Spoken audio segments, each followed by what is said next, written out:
Hello student, एक बार फिर आपका स्वागत है फिजिक्स की आत्मा पर। आज हम बात करने वाले हैं हिंदी मीडियम के लिए क्लास 12th के बायोलॉजी की। बायोलॉजी जिसमें हम पढ़ेंगे आज पुष्पीय पादपों में जनन। अब पुष्पीय पादपों में जनन मतलब हम बात करेंगे उन प्लांट की, उन पौधों की जिनमें क्या होते हैं, फ्लावर होते हैं। अब फ्लावर होते हैं तो सबसे पहले हम फ्लावर का स्ट्रक्चर ड्रा करेंगे। और हम बात कर रहे हैं पुष्पीय पादपों मतलब पुष्प ही अगर हम बात करें तो हमारे जो पुष्प होते हैं या फूल होते हैं वही जनन अंग होते हैं, उसमें ही जनन अंग प्रेजेंट होते हैं। किसमें प्रेजेंट होते हैं? फ्लावर के अंदर। अब हमारे जनन अंग अगर हम बात करें तो जनन अंग, अगर मादा जनन अंग की बात करें तो इसमें हमें क्या मिलेगा? ओव्यूल के अंदर देखने को मिलेगा, मतलब बीजांड के अंदर देखने को मिलेगा। क्लियर? दूसरा, अगर नर की बात करें तो नर में हमें परागकण मिलेंगे और परागकण जो होते हैं वो हमारे गैमेट होते हैं। और बीजांड के अंदर हमें क्या मिलेगा? जो हमारे अंडे होते हैं वो मिलेंगे। क्लियर? और परागकण हमारे यहाँ पर नर के लिए क्या होंगे? गैमेट या युग्मक होंगे। तो ये मेन गैमेट होते हैं इनके। अब हमारा जो सिंबल होता है फीमेल का ये होता है और मेल का हमारा सिंबल ये होता है। ये अपने को ध्यान रखना है। अब अगर पौधों की आगे की बात करें हम, अब फ्लावर में दो पार्ट्स होते हैं। एक होता है सहायक अंग,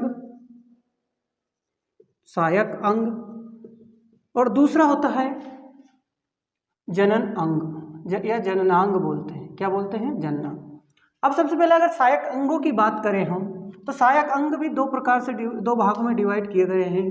एक होता है बाह्यदल, बाह्यदल या बाह्यदल पुंज, और दूसरा होता है दल या दल पुंज। दल पुंज कहते हैं, बाह्यदल या दल पुंज।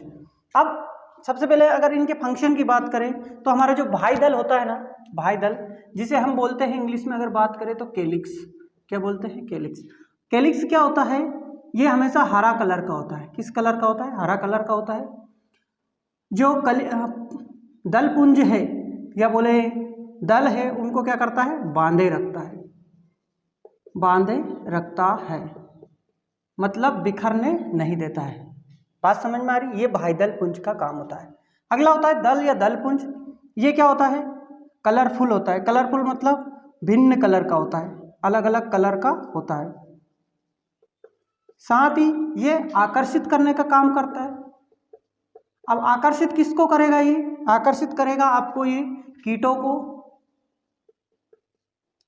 किसके लिए?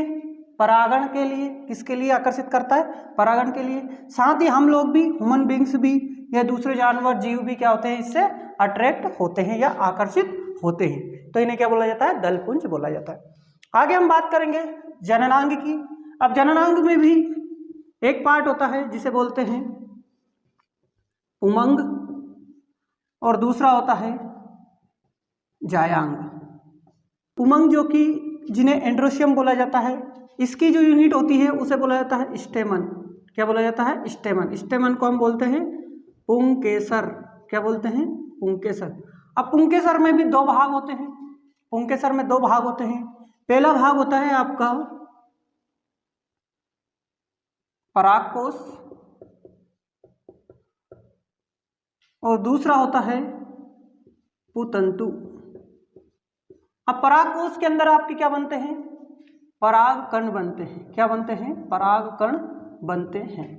पुतंतु के अंदर क्या होता है? ये पुतंतु होता है, ये फिलामेंट की तरह एक नलिका के समान कार्य करता है, आदान प्रदान का काम करता है खाने पीने के सामान को। तो पुंकेसर जो होता है दो भाग में डिवाइड किया गया, परागकोश और पुतंतु में। अब बात करते हैं जायांग की। जो इसकी यूनिट होती है वो क्या कहलाती है? अंडक कहलाती है। अब अंडक में तीन भाग होते हैं। कितने भाग होते हैं? तीन भाग होते हैं। पहला होता है वर्तिकाग्र, वर्तिकाग्र। दूसरा होता है वर्तिका, और तीसरा होता है अंडाशय। अब वर्तिकाग्र और वर्तिका तो ठीक इस जो रास्ता प्रदान करते हैं किसको? परागकण को। लेकिन अंडाशय, तो अंडाशय के अंदर एक भाग और होता है जिसे बोलते हैं बीजांड। क्या बोलते हैं? बीजांड। और बीजांड के अंदर भी एक भाग होता है भ्रूण कोश क्या बोला जाता है? भ्रूण कोश बोला जाता है। अब इनको थोड़ा सा इंग्लिश में और एक बार बता रहे हैं हम, ठीक है। कैलिक्स, इनकी जो सबसे छोटी यूनिट होती है उसे बोलते हैं सेपल। क्या बोला जाता है? सेपल। इनकी जो सबसे छोटी यूनिट होती है उसे बोला जाता है पेटल। अगर इसमें बात करें तो पुमंग को बोलते हैं हम एंड्रोसियम, पुंकेसर को बोलते हैं हम स्टेमन, परागकोश को बोलते हैं एंथर, एंथर बोला जाता है। इसको फिलामेंट बोलते हैं, इसको स्टिग्मा बोलते हैं, वर्तिकाग्र को स्टिग्मा बोलते हैं, वर्तिका को स्टाइल बोलते हैं, अंडाशय को ओवेरी बोलते हैं, बीजांड को ओव्यूल बोलते हैं और भ्रूण कोश को एम्ब्रियो सेक बोलते हैं। बात समझ में आ रही है? तो अब आगे देखते हैं हम इसमें। तो जायंग को गाइनोसियम बोलते हैं, अंडक को हम बोलते हैं कार्पेल या पिस्टिल, सहायक अंगों को बोलते हैं एसेसरी ऑर्गन, एसेसरी ऑर्गन, जननांगों को बोलते हैं रिप्रोडक्टिव ऑर्गन, रिप्रोडक्टिव ऑर्गन। ठीक है, बात समझ में आनी चाहिए यहाँ तक। अब इनके फंक्शन को हम स्ट्रक्चर के माध्यम से समझेंगे, स्ट्रक्चर देखेंगे और स्ट्रक्चर को प्रॉपरली हम फॉलो करेंगे। स्ट्रक्चर के माध्यम से हम देखते हैं कि इसमें कौन सा जो हमने जो लिखे हैं, जो भी हमने पॉइंट लिखे थे अभी, वो कहाँ पर सुटेबल और सेट होते हैं, तो उनको देखते हैं हम। सबसे पहले हम बात करेंगे गाइनोसियम की। किसकी बात करेंगे? गाइनोसियम की। अब गाइनोसियम में 3 भाग होते हैं, 3 भाग हमने बताए हैं। पहला होता है जिसे बोलते हैं वर्तिकाग्र। क्या बोला जाता है? वर्तिकाग्र। साथ ही इसके फंक्शन भी देखेंगे। ये होता है वर्तिकाग्र वाला भाग। कौन सा भाग होता है? वर्तिकाग्र वाला भाग होता है। ठीक है, अब ये वर्तिकाग्र वाला भाग जो होता है, ये वाला, इसकी बात कर रहे हैं। ठीक है, ये वाला जो पोर्शन है वर्तिकाग्र कहलाता है। वर्तिकाग्र में जो है, यहाँ पर क्या होते हैं, जो पोलन ग्रेन होते हैं, जो पराग कण होते हैं, वो आकर यहाँ पर आते हैं। कहाँ पर आते हैं? इस वाले भाग पर आते हैं। जब यहाँ पर आते हैं तो यहाँ से ये इंटर करते हैं, तो इंटर प्रवेश द्वार भी बोल सकते हैं। तो हम कह सकते हैं कि वर्तिकाग्र क्या होता है? प्रवेश करवाता है। प्रवेश करवाता है किसका? पराग कण का। तो वर्तिकाग्र जो पहला पॉइंट है, उसका पहला पॉइंट प्रवेश करवाता है किसका? पराग कण का। बात समझ में आ रही है? दूसरा है हमारा पॉइंट है जिसे हम बोलते हैं स्टाइल। स्टाइल मतलब वर्तिका। वर्तिका का मेन कार्य होता है, दूसरा पॉइंट है, तो वर्तिका एक कार्य करती है जिसका ये क्या करती है? पराग कण को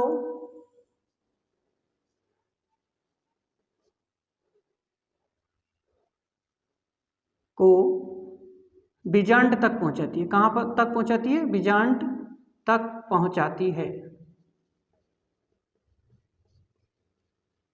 तो वर्तिका क्या करती है? बीजांड तक पहुंचाती है। अब मान लो हमारा जो पोलन ग्रेन था, यहाँ से पोलन इंटर किया, एक तो पोलन को सेप प्रदान करेगी, सेप के साथ उसे प्रवेश करवाएगी कहाँ पर? ओवरी के अंदर, बीजांड के अंदर, अंडाशय के अंदर।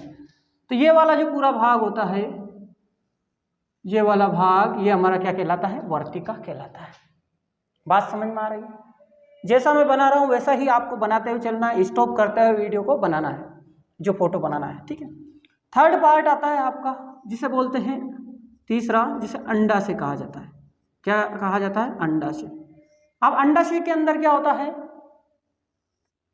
अंडाशय के अंदर होता है बीजांड, और बीजांड के अंदर ही होता है, बीजांड के अंदर एक और भाग होता है जिसे बोलते हैं, बीजांड के अंदर एक और भाग जो होता है उसे बोलते हैं भ्रूण कोश। अब भ्रूण कोश में क्या देखने को मिलता है? यहाँ पर क्या होता है? निषेचन होता है। भ्रूण कोश में क्या होता है? यहाँ पर अंडा होता है और अंडे के साथ अंडा प्रेजेंट होता है, साथ ही एक्स मतलब, और साथ ही ये क्या करते हैं? निषेचन होता है। यहाँ पर क्या होता है? निषेचन होता है। और निषेचन के बाद क्या बनता है? बीज बनता है, सीड बन जाता है। कहाँ पर बनता है? ओवरी के, अंडाशय के अंदर, भ्रूण कोश के अंदर। अब यहाँ पर 2 सवाल बनते हैं कि जो है ओवरी है, अब आपका जो फल बनता है, आपने देखा है मैंगो देखा है, एप्पल देखा है, कोई सा पार्ट देखा है, तो उसमें क्या होता है कि जो अंडा से होता है, तो अंडा से हमारा आगे चलकर क्या बनाता है, जो हम फल खाते हैं ना, रसीला भाग होता है भाग ओवरी का, तो वो जो फल खाते हैं हम, वो मेन भाग कौन बनाता है, अंडा से बनाता है। और जो एम्ब्रियो सेक है ना, एम्ब्रियो सेक क्या बनाता है, सीड बनाता है। क्या बनाता है एम्ब्रियो सेक, सीड बनाता है। तो यहाँ तक हमने बात की किसकी, ये तीनों ही भाग किसके हैं, आपके जायांग के हैं। किसके हैं, जायांग के हैं। इस तरह से आपको नोट्स बनाते हुए चलना, ताकि आपको आगे लिखने में पढ़ने में समस्या ना आए। आगे देखते हैं। अब देखते हैं जो पुमंग वाला भाग है उसको देखेंगे। पुमंग में आपको मिलेगा कौन कौन मिलेगा, एक तो मिलेगा पराग कोश। क्या मिलेगा, पराग कोश। अब पराग कोश का क्या काम होता है, ये आगे चलकर क्या बनाएगा, पराग कण बनाएगा। पराग कण बनाएगा। क्या बनाएगा, पराग कण बनाएगा। जो कि पराग कण हमारे क्या होते हैं, नर युग्मक होते हैं। क्या है हमारे, ये नर युग्मक होते हैं, जो कहाँ जाते हैं, कहाँ जाते हैं, वर्तिकाग्र पर जाते हैं। इस वाले भाग पर प्रवेश करते हैं और यहाँ तक पहुँचते हैं। दूसरा भाग होता है फिलामेंट। दूसरा भाग होता है फिलामेंट। अब फिलामेंट को अगर हम बात करें तो फिलामेंट को बोलते हैं पुतंतु। क्या बोला जाता है, पुतंतु। ये क्या करता है, इसको जो पराग कोश होता है उसके लिए भोजन पानी का अरेंजमेंट कराता है, भोजन पानी पहुंचाता है। मतलब भोजन पानी, या यहाँ से क्या होता है, यहाँ से भोजन यहाँ पर जाता है, तो इसमें जाइलम फ्लोएम अपने को देखने को मिलेंगे। तो नरिशमेंट या जो भोजन पानी की व्यवस्था करवाने का पराग कोश की कौन करता है, पुतंतु करता है। ये स्टाक नुमा होता है। कैसा होता है, स्टाक नुमा। तो स्टाक नुमा जैसे एक खड़े तने की तरह होता है। क्लियर। तो ये आपको उमंग वाला भाग भी समझ में आ गया होगा। आगे बात करते हैं हम, जिसमें अगला भाग देखते हैं जिसकी हमने बात की थी, ये वाले भाग की। ये दोनों तो हमारे हो गए कौन से, जनन अंग की बात कर ली हमने। अब हम उन भाग की बात करेंगे जो कि सहायक होते हैं। सहायक मतलब किस तरह से सहायता करते हैं। तो पहला हमने देखा था दलपुंज। क्या देखा था, दलपुंज, जिसे हम पेटल भी बोलते हैं। क्या बोलते हैं, पेटल, जिसे कोरोला बोलते हैं। अब इसके फंक्शन की बात करें तो ये कैसा होता है, कलरफुल होता है। कलरफुल होता है। अब आपने फ्लावर देखा है, गुलाब का फूल, तो जो रेड कलर होता है ना, रेड कलर की पत्तियां होती है, वही हमारे क्या होते हैं, दलपुंज होते हैं। क्या होते हैं, दलपुंज। जो भी आप किसी भी फ्लावर को देखेंगे, फूल को देखेंगे, तो जो पत्तियां होती है ना, जो पत्तियां किसी भी अलग अलग कलर की, ग्रीन, ब्लू, व्हाइट, जिस प्रकार की भी, तो वो कलरफुल भाग क्या कहलाता है, पेटल कहलाता है। क्या कहलाता है, पेटल कहलाता है। बात समझ में आ रही है। आगे ये क्या करता है, आकर्षित करता है। आकर्षित किसको करेगा, मनुष्य को करेगा, कीटों को करेगा।